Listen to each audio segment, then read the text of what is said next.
For me, an inspiration for a lot of the projects that we're going to be doing in the future, as well as the project we're doing now, is water. Water is, it's a basic building block of life. We need that more than, most things. And I think 90% of the world, or over 90% of the world, is water, but only 1% is drinkable. And getting access to clean water is even harder. Very little of the world has access to clean water to drink, and drinking dirty water has become a major issue in the world. I think more deaths are caused from drinking dirty water than actually any kind of violence in the world, including war. This project is a water supply project in Guatemala.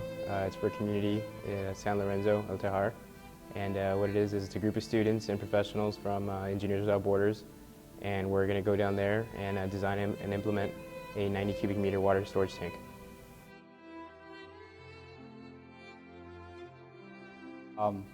I grew up in a third world country.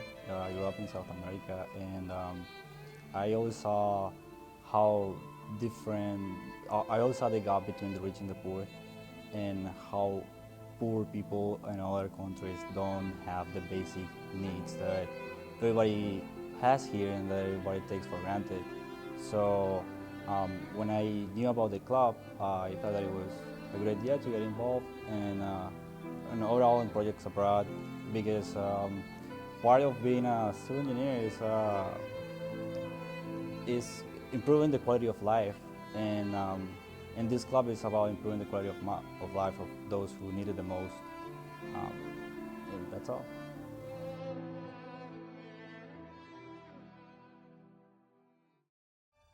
America, and I ran across our NGO in Guatemala, and when I ran across it, I contacted the NGO, God's Child, and talked to them a little bit and got in contact with their director, Luke Armstrong, who happened to mention this project that we're doing now in San Lorenzo El Tejar. So when he mentioned that, I was really interested, and that's what kind of got the ball rolling. Eventually, throughout these past 3 years, we've done a lot of different research in the project. I've gone down there probably about 6 times. And going down there, just talking with the mayor, talking with the community to see what the needs of the community are, what the needs of the mayor are, what the needs of the future are, and that's how we kind of got the project started.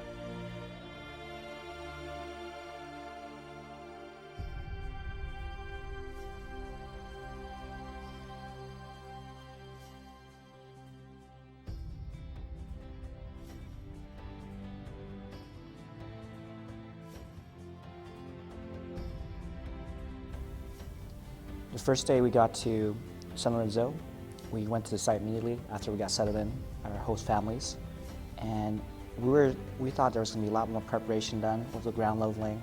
When we got there, it was wild. It was untamed. It was gravel. It was uneven. It was a mess. That was a mess. And then we're like, how are we going to do this? So we're out of our wits, kind of. So we started drawing a circle and placing the location of the tank in different areas. Eventually we settled down in an area that we felt was close to the existing tank, and where maybe breaking ground would be a lot easier. Basically, we had 2 construction ferrocement model construction books, and we kind of combined both of those methods and took one part of the book for design and one part of the book for actually construction.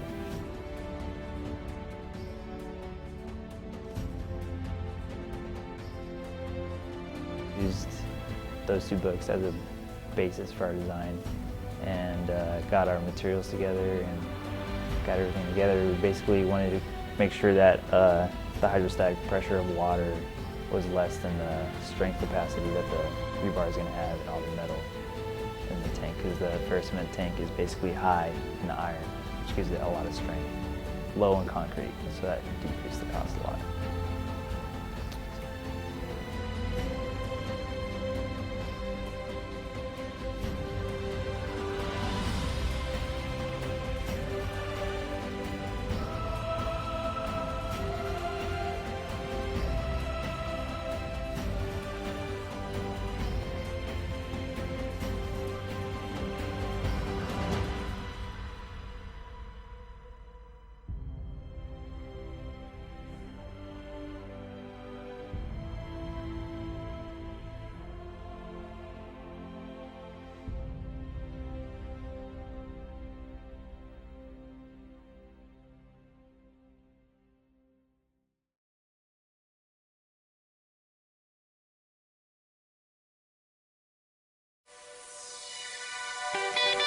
I'm an engineer, and I'm breaking down your borders.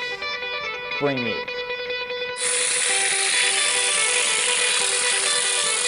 Kane is in the building.